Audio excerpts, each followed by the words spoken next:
आचार्य जी को सादर प्रणाम। आज वर्तमान परिवेश में ब्राह्मणों को लेकर के प्रदेश में, देश में बड़ी विभीषिका सी पैदा हो गई है। बहुत लोगों को है ब्राह्मणों के प्रति, लोग ब्राह्मणत्व के बारे में शायद समझना नहीं चाहते या समझकर अनजान बनना चाहते हैं हमारे ब्राह्मण बंधु। तो कृपया आप बताएं कि ब्राह्मण क्या है और उसका समाज के प्रति क्या योगदान रहा है और क्या उनके दायित्व रहे हैं। कृपया इस पर प्रकाश डालें। आज आपके द्वारा जो यह प्रश्न किया गया है, ये समस्त ब्राह्मणों के उत्थान के लिए अग्रसर होगा। और ब्राह्मणों को एक ब्राह्मण और ब्राह्मण तो दो होते हैं। तो अगर व्यक्ति ब्राह्मण है, ब्राह्मण उसे कहते हैं, हमारे यहाँ बताया गया है कि जन्मना ब्राह्मणो गेयः संस्कारैर्द्विज उच्यते विद्यायाति विप्रत्वम त्रिभिः सूत्रीय उच्यते। अगर वो ब्राह्मण और ब्राह्मणी से उत्पन्न है तो ब्राह्मण है। उसके अंदर कोई गुण, विशेष गुण है कि नहीं, उससे मतलब नहीं। अगर ब्राह्मण ब्राह्मणी से उत्पन्न है तो ब्राह्मण है। लेकिन ब्राह्मण होना पर्याप्त नहीं है, ब्राह्मणत्व आना चाहिए। ब्राह्मणत्व क्या है तो कहते हैं संस्कारैर्द्विज उच्यते। जब उसका उपनयन संस्कार संपन्न हो जाता है तो उसकी द्विज संज्ञा होती है कि दोबारा उसका जन्म होता है। द्विज जायते द्विजा, दोबारा उत्पन्न हो गया। और जब वो वेद का अध्ययन करता है तब उसकी संज्ञा होती है विप्र, तब वो विप्र कहा जाता है। और तीनों से संपन्न होता है, उसे कहा गया है श्रोत्रीय ब्राह्मण, वो श्रेष्ठ ब्राह्मण है। तो पहले व्यक्ति को श्रेष्ठ बनने का प्रयास करना चाहिए कि हम श्रेष्ठ ब्राह्मण बने। और जब हम श्रेष्ठ बनेंगे तभी हम अपने समाज का हित कर सकते हैं और अपने राष्ट्र देश का हित कर सकते हैं। जब हम स्वतः श्रेष्ठ नहीं रहेंगे तो क्या हित करेंगे। इसलिए पहले तो अपने को श्रेष्ठ होना चाहिए। मनु जी ने भी कहा है कि श्रुतः तपश्च योनिश्च एतद ब्राह्मण कारकम श्रुता तपाभ्याम यो भी ना जाति ब्राह्मण एव सा। कहा कि ब्राह्मण माने तीन, जो ब्राह्मण ब्राह्मणी से उत्पन्न हो, और तप, योनि माने होता है ब्राह्मण ब्राह्मणी से उत्पन्न हो, और तप होना चाहिए। तप एक तो होता है साधना उपासना तप होता है, और एक तप और होता है, इसे कहते हैं कि भोग नियमनम तपः, अपनी इंद्रियों पर निग्रह करना, सन्मार्ग पर ले जाना, ये एक तप है, इंद्रियों पर कंट्रोल रखना। और इस प्रकार से ये तप हो गया। और तीसरा है जो वेद आदि का अध्ययन, स्वाध्याय करना। ये तीन जो हैं, तीनों से जब तीन हो जाते हैं तब ब्राह्मण पूर्ण ब्राह्मण माना जाता है। लेकिन वो जात ब्राह्मण रहेगी अगर वो कोई कर्मकांड या नहीं जानता है, लेकिन अगर ब्राह्मण ब्राह्मणी से उत्पन्न है तो ब्राह्मण है। भाई कहेंगे नीच ब्राह्मण है, दुष्ट ब्राह्मण, ये कह सकते हैं हम। ये नहीं कि वो जाति उसकी बदल जाएगी, जाति वही रहेगी, लेकिन हमको आगे बढ़ना चाहिए।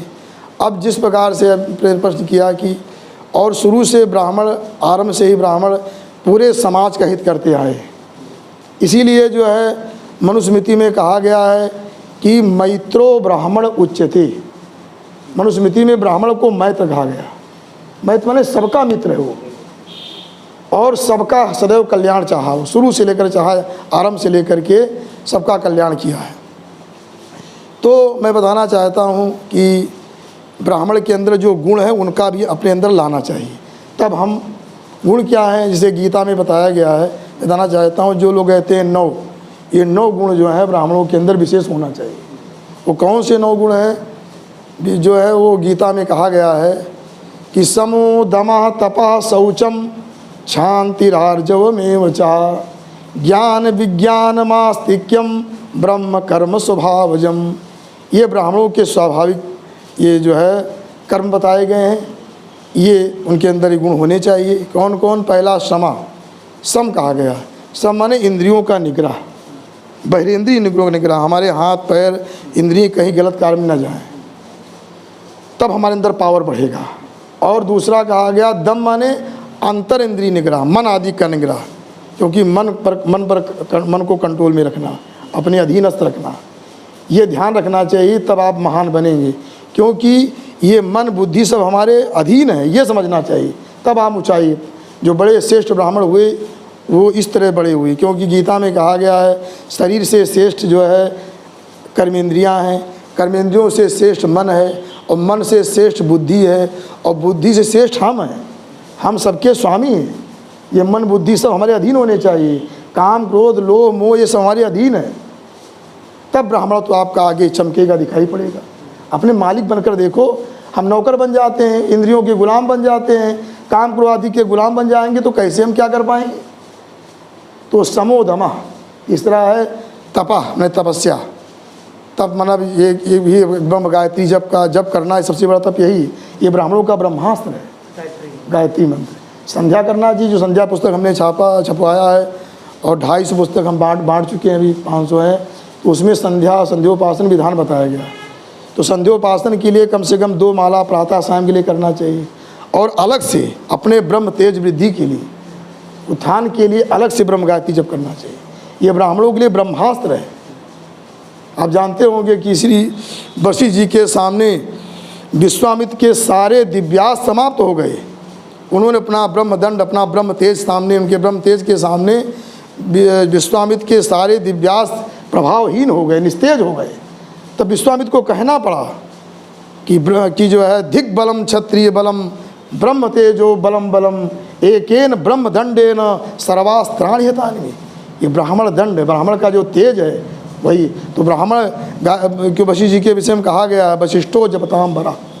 तो ब्राह्मण के तेज के सामने हमारे सारे दिव्यास्त्र व्यक्त, इसलिए मैं तेज होना चाहिए, तप होना चाहिए, अपना ब्रह्म गायत्री नहीं छोड़ना चाहिए। लेकिन आजकल लोग क्या है, गायत्री जप नहीं करेंगे, और सब करेंगे लेकिन गायत्री जप नहीं करेंगे। गायत्री अनिवार्य है, ब्रह्मास्त्र है।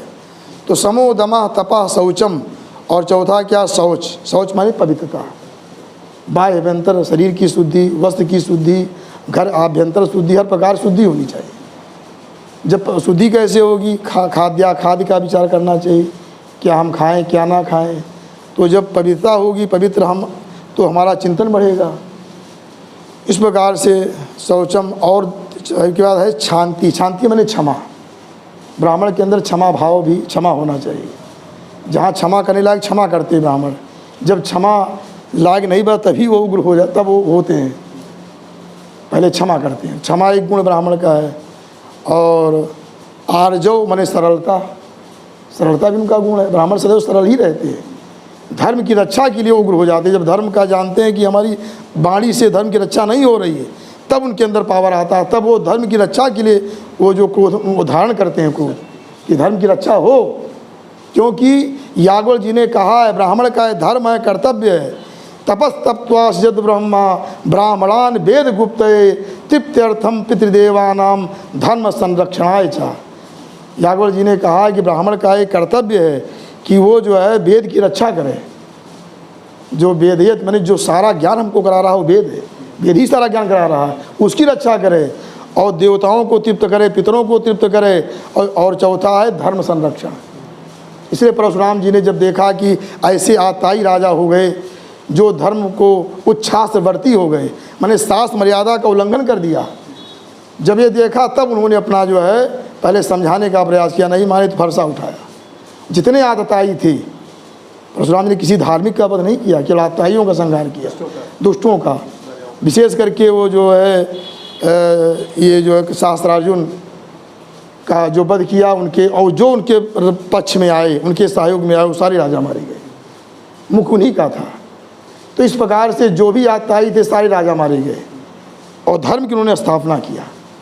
उनका त्याग में जीवन था, शरीर में त्याग था, लेकिन धर्म के प्रति वो सचेत थे, राष्ट्र के प्रति वो सचेत थे। वो राष्ट्र की रक्षा के लिए उन्होंने वो क्या था, तपस्या करते रह जाते, लेकिन जो इतना अनर्थ हो रहा था उसको हटाने के लिए उन्हें फरसा उठाया, और जो आताई थे, जो धर्म के विरोधी थे, उनको सफाया कर दिया, और फिर अपना तपस्या करने चले गए। तो ब्राह्मणों का बहुत बड़ा योगदान था, योगदान जो था ये इस राष्ट्र के, शायद रीची रहे हो, अपने शरीर को दे दिया राष्ट्र हित के लिए।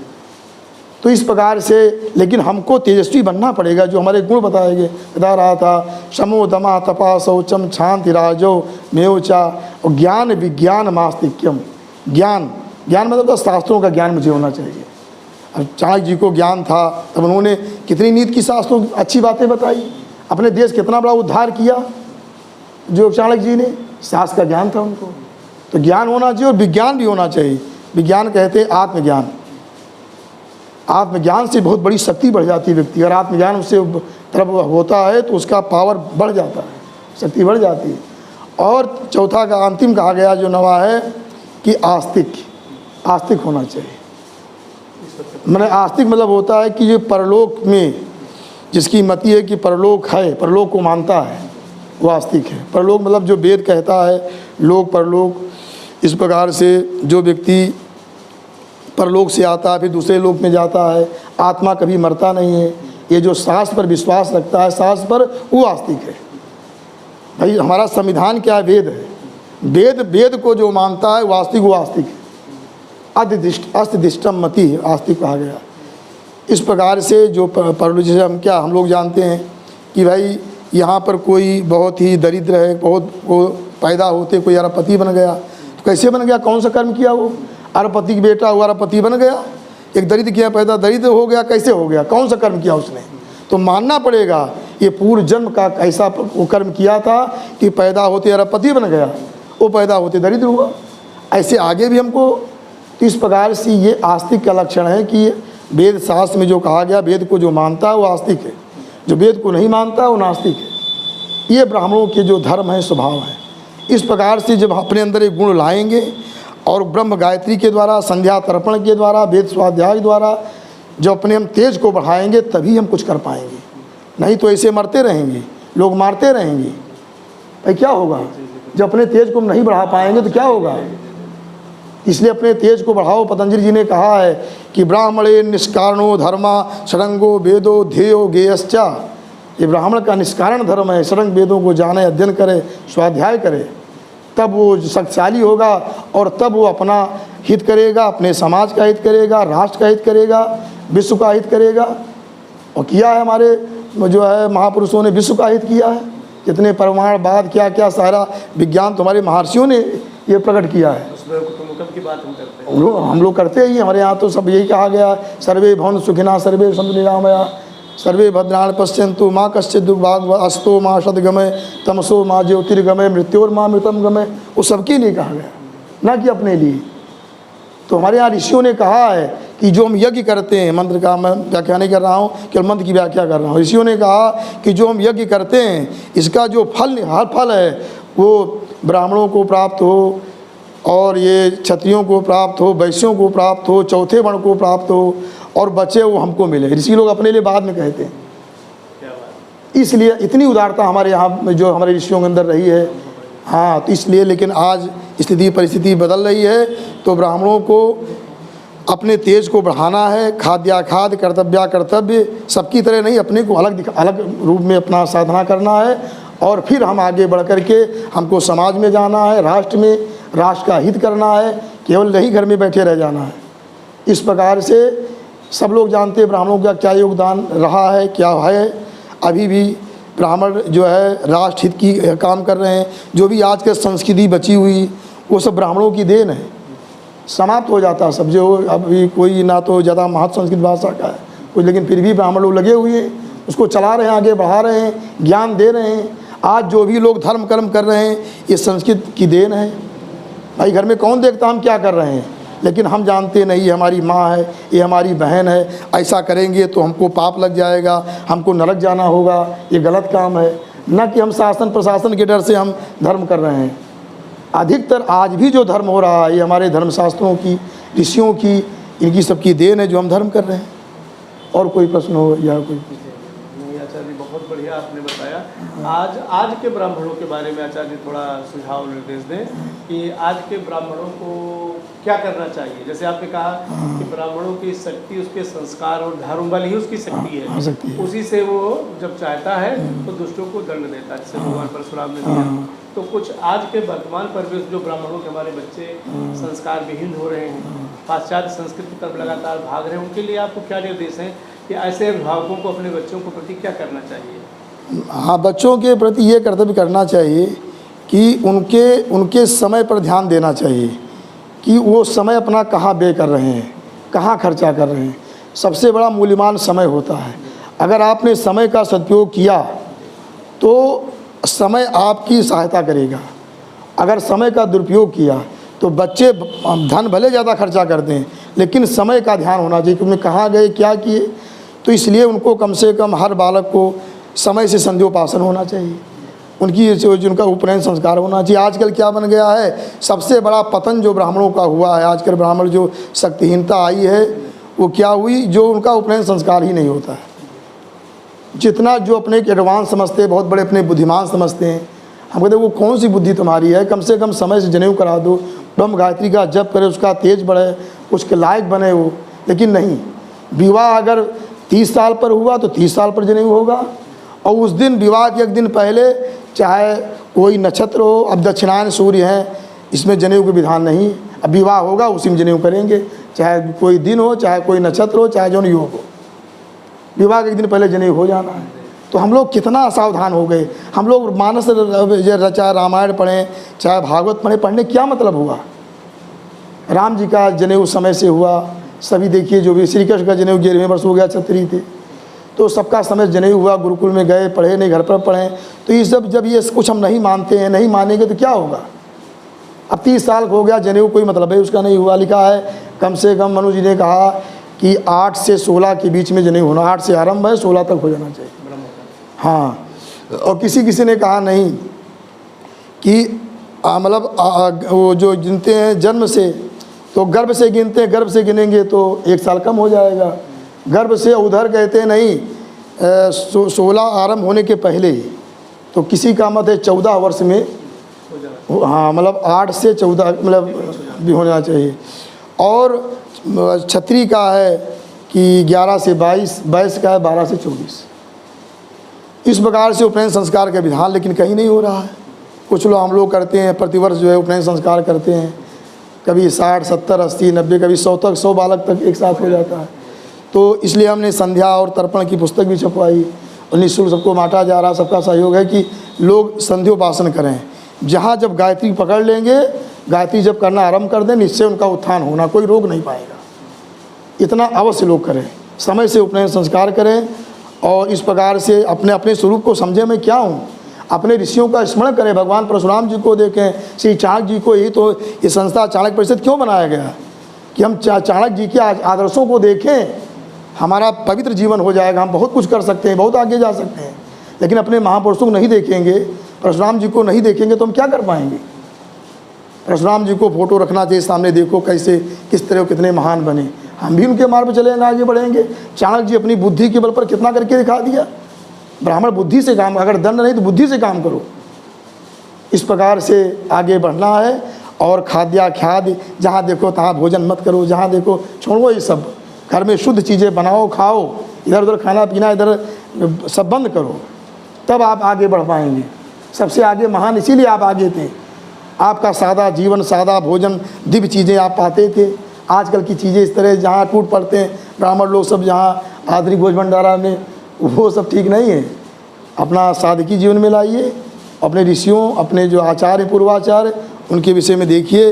दशरथ जी को कहना पड़ा, परशुराम जी के विषय में कहा, परशुराम जी से कहा कि ब्राह्मणश्च महातपः, आप महातपस्वी ब्राह्मण, हमारा प्रणाम स्वीकार कीजिए। राम जी ने कहा ब्राह्मणों सीधे पूज्यो में, आप ब्राह्मण हमारे पूज्य। वाल्मीकि रामायण में वो तपस्या की पूजा हो रही थी। आज आप भी पूज्य बनेंगे। बीज पूज्य थे, लेकिन बीच में कुछ जो कमियां आ रही, अपने को संभालिए। आप कुछ अपने को संभालिए, कुछ अपने में एकता लाइए, देखिए सब कुछ होगा। ब्राह्मण को भूसुर कहा जाता है। हाँ, पृथ्वी के देवता हैं। तो इस प्रकार से यही हमारा संदेश है कि आप लोग नियमित रूप से ब्रह्म गायत्री का जप, संध्योपासन सीखिए, करिए। नाओ सूर्यार्घ प्राणायाम करें, भगवान सूर्य को अर्घ दें, ब्रह्म गायत्री का जप करें, और उसके बाद और जो करें ठीक है, लेकिन पहले सर्वप्रथम सूर्य उपासना होनी चाहिए।